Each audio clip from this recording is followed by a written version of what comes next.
He always believed the quietest moments of the night were the safest, until the night he learned silence could lie. It began as something small, something he almost ignored, the soft creak of the wooden floor outside the bedroom. But it wasn't the house settling.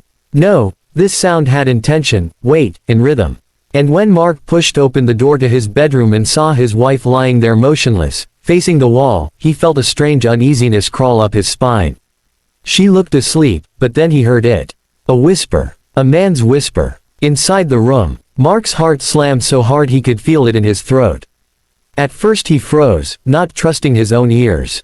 The room was dim, lit only by the warm, flickering lamp on the bedside table.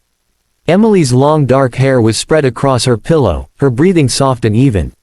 But the whisper didn't match her breathing. It didn't even match her voice. It was deeper, controlled, almost rehearsed. He stepped inside slowly, his fingers brushing the doorframe as if grounding himself. Again, the whisper came, this time clearer, yet still muffled, as though coming from somewhere just out of view. Mark's instinct screamed danger, betrayal, confusion. He didn't know which one to listen to first. He whispered her name. Emily. She didn't move. Not an inch. The whisper paused too. Mark felt his skin tighten with fear. He reached for the lamp switch to brighten the room, but before he touched it, he heard something he couldn't comprehend, a quiet male voice saying, "Don't." Mark's hand froze mid-air. Panic spread through him, cold and fast, but he pressed the light switch anyway. The room brightened, sharp and exposing. And for a moment, everything looked painfully normal. Emily asleep, her weighted blanket rising and falling with her breath. No one else. But he'd heard it. He wasn't imagining it. He circled the bed slowly. There was no one behind it. No one in the closet. He checked the bathroom, empty. He returned to Emily, staring at her face, studying every detail. She looked peaceful. Too peaceful. Mark sat on the edge of the bed and gently shook her shoulder. "Emily. Wake up." She didn't respond. "Emily." His voice cracked. Nothing. But then, her fingers twitched. And suddenly she inhaled sharply, her body jerking as though waking from a nightmare. Her eyes flew open, wide and disoriented. "Mark," she whispered. "Why are you staring at me like that?" He took a long, shaky breath. "Emily, who else is in this room?" Confusion washed over her face. "What? No one. I was sleeping." Mark didn't blink. "I heard a voice. A man's voice. Right here. In this room." Her expression shifted, subtle, but unmistakable. Alarm. But not the type he expected. It wasn't fear of an intruder. It was fear of something else. Something she didn't want to say. "Mark," she murmured carefully, "you're tired. You've been working late." "Emily," he snapped, unable to control the frustration trembling through him, "I'm not imagining things." She sat up, pulling the blanket around her shoulders. "You're scaring me." "No," he whispered, "I'm scared." The silence that followed was heavy. Emily reached for his hand, but he pulled away. Her eyes dropped, and she didn't try again. Instead she asked softly, "What exactly did you hear?" More silence. Mark replayed it in his mind, every syllable, every breath, the weight of the voice, how close it felt. "I heard someone say, 'Don't.' Like he didn't want me to turn on the light." Emily swallowed. Hard. Her throat bobbed visibly. "Mark, I need to tell you something." He felt his entire body stiffen. "What?" But instead of answering, her eyes shifted, not to him, not to the room, but toward the far corner near the old dresser. She stared at it with a strange, tight expression, as though she were looking at someone, or something. Mark followed her gaze, and a cold pressure settled in his chest. "Emily," he said again, but she didn't look back at him. Her lips parted slightly, trembling, and then she whispered something that nearly made his blood stop moving. "You heard him too." Mark's pulse stumbled. His breath caught. "What do you mean, too?" "Emily, what's going on?" She pressed her shaking hands to her face. "I thought it was just me. I thought I was losing my mind." "What are you talking about?" She lowered her hands. Her eyes were glossy, terrified. "I've been hearing things at night. Whispering. A man's voice. I didn't want to tell you because I knew you'd worry. And, I wasn't sure if it was real." Mark stared at her. "So you admitted it. You heard him." "Not tonight," she whispered. "Before. For weeks." His thoughts raced. If she'd been hearing the same voice, that meant one of two things. Either someone had been in their room multiple times, or something else was happening. Something worse. Emily, he said slowly, why didn't you tell me anything? Because every time I opened my mouth to talk about it, she said shakily, the whispering would start again.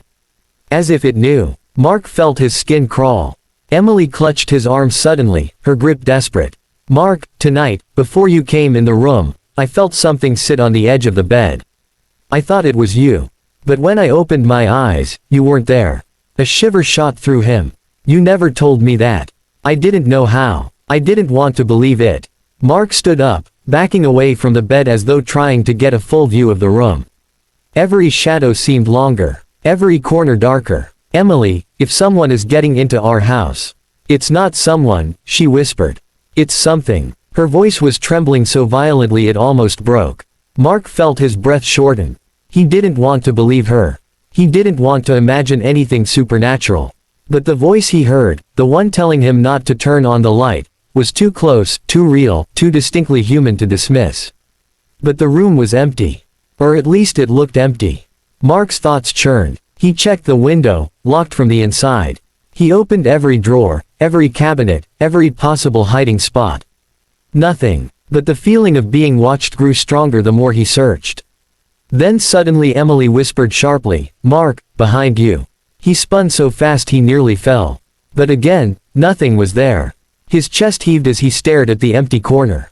The air felt charged, electric, like the moment before a thunderstorm. Mark, Emily whispered, please sit. Please. He turned back to her slowly. She looked pale, frightened, and exhausted, like she'd been carrying a terrifying secret for far too long. He sat beside her again. She leaned into him, trembling, and her voice cracked when she said, it's been getting worse. The whispering, the footsteps, the feeling of someone sitting beside me. And last night, he said my name. Mark felt a wave of nausea. Emily, we're leaving this house tomorrow. We'll stay at a hotel, call someone. No, she whispered, grabbing his wrist. I don't think leaving will help. I think, whatever it is, it's following me. Mark stared at her, unable to speak. She took a shaky breath and leaned her forehead against his. Mark, I didn't want you to hear it. I didn't want this to touch you. But tonight, it knows you're aware now. Mark's blood ran cold. Emily, he whispered, what do you mean? Her eyes lifted to his, dull with fear, and she said, he's been waiting for you to hear him. And now he won't stop. Mark didn't understand. But deep down, beneath all his fear and confusion, he felt something else, a tightening. Heaviness in the room, as if the air was no longer theirs alone. And then, a whisper. Close. Too close. Right behind his ear. Finally. Mark jerked violently, nearly falling off the bed. Emily screamed his name. But when he turned, the room was still empty. That was the moment Mark realized the truth Emily had been hiding out of sheer terror. They were not alone. And whatever was whispering, wasn't done with either of them. Mark barely slept. Even closing his eyes felt dangerous, like he might wake to someone breathing inches from his face. Every sound in the house twisted into something threatening, the hum of the heater, the ticking of the hallway clock, even the settling of the walls. Emily stayed curled against him, trembling every time the floor creaked or the wind pushed softly against the windows. By dawn, neither of them had spoken. Fear had drained them dry. When the sunlight finally broke through the blinds, weak and pale, Mark forced himself to stand. Daylight usually made things feel better. Safer. But not today. Today the light felt thin, strained, as though whatever had whispered to them in the night didn't mind the sun at all. Emily watched him from the bed, her eyes swollen from crying.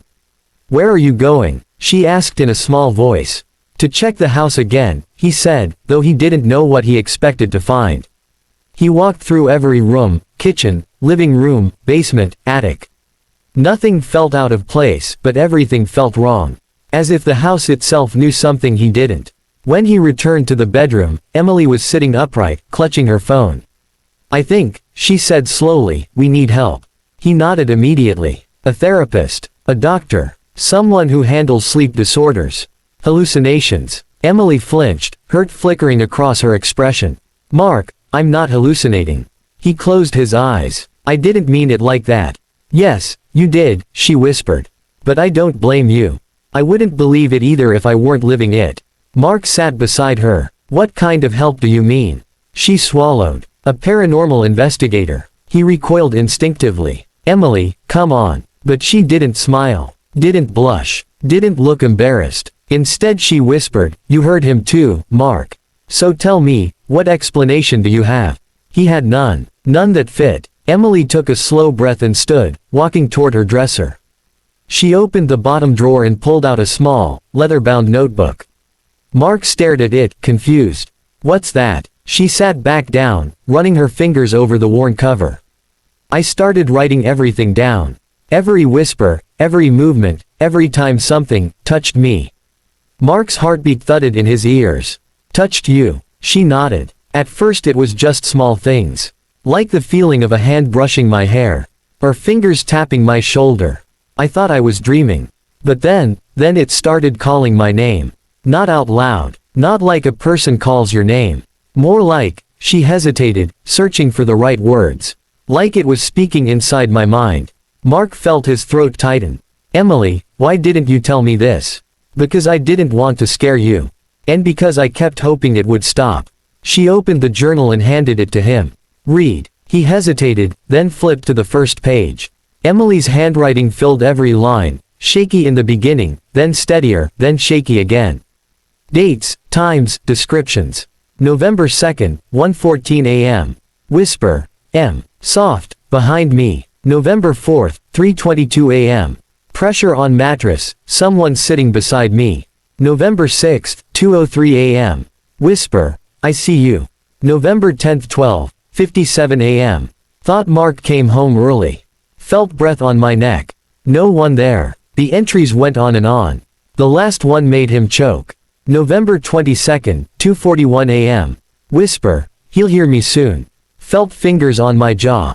Couldn't move. He's waiting for Mark. Mark closed the journal, his hands shaking so hard he nearly dropped it. Why me? He whispered. Emily's eyes filled with tears. I don't know. He stood, pacing, running both hands through his hair.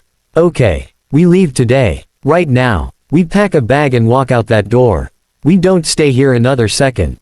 Mark. Her voice was so soft, so broken, it stopped him cold. He turned. She was staring past him.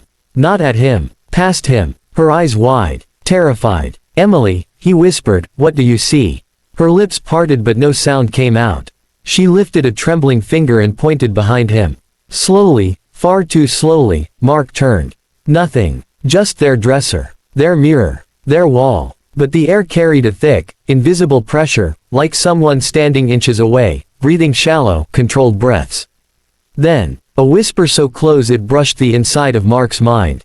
She's mine. Mark jerked back with a gasp. Emily screamed and scrambled off the bed. Mark pressed a hand against the wall to steady himself, his vision blurring. What did he say? Emily cried. Mark couldn't speak. He could barely breathe. What did he say? She begged again. Mark swallowed, feeling the taste of metal at the back of his tongue. He said you're his.